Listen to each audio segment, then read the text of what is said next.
Hello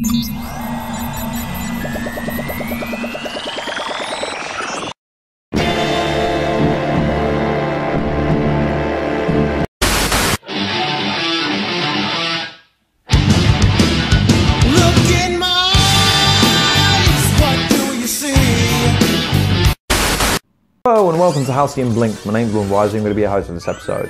And on this edition, I have a bone to pick. Pokemon Stadium.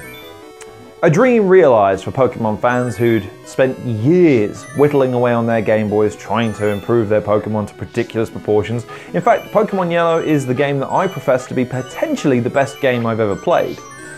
Enter Pokemon Stadium.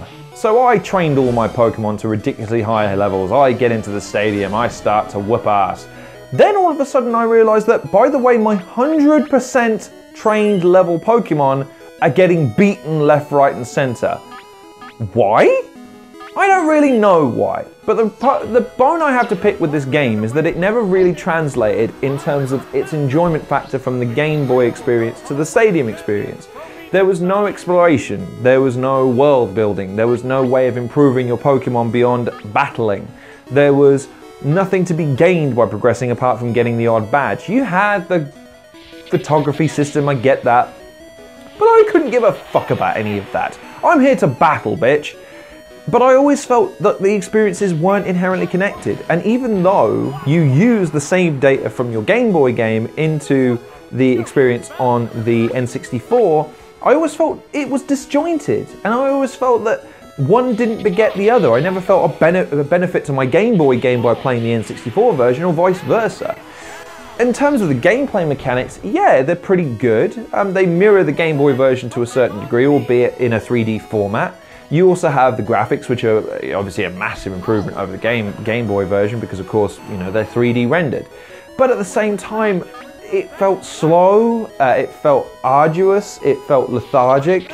The impact of the moves I felt was a bit rubbish at times, considering, yes, the Game Boy is limited by that teeny tiny screen and the amount of graphics that one can come up with in that time. Stadium, I felt, had the opportunity to go balls to the walls epic. Final Fantasy VII had already laid out the groundwork for this originally, so why couldn't the N64 do something a little bit better?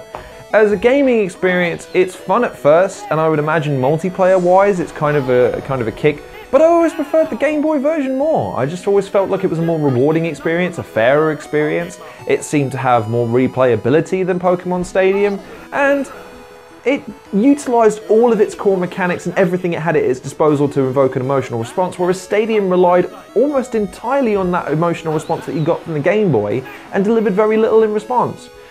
If I'm going to give this game a rating out of 10, I'd say it's probably a 4, maybe even a 3, because of the contribution that it had and how inclined I was to replay it after I finally got my hands on the goddamn thing, because it wasn't easy to find when I started, because they'd sold out because it was so popular. Clear indication that popularity doesn't necessarily denote quality, people. As far as a gaming experience, yes, it's very poor.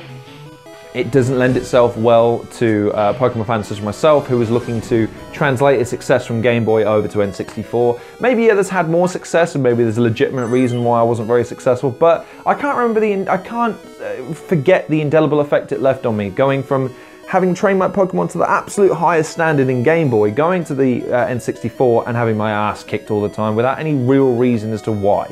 So if I'm going to recommend this game, it's just for people that want to go back and see what Pokemon looked like before we had Pokemon Go, and to be able to battle properly with 3D rendered graphics.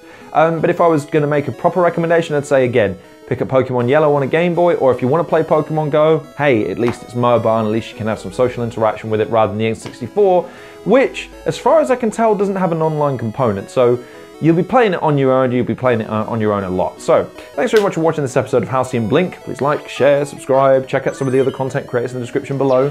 Follow me on Twitter. If you disagree, fight me. But as always, take care of yourselves, and I'll see you guys in the next episode of Halcyon Blink.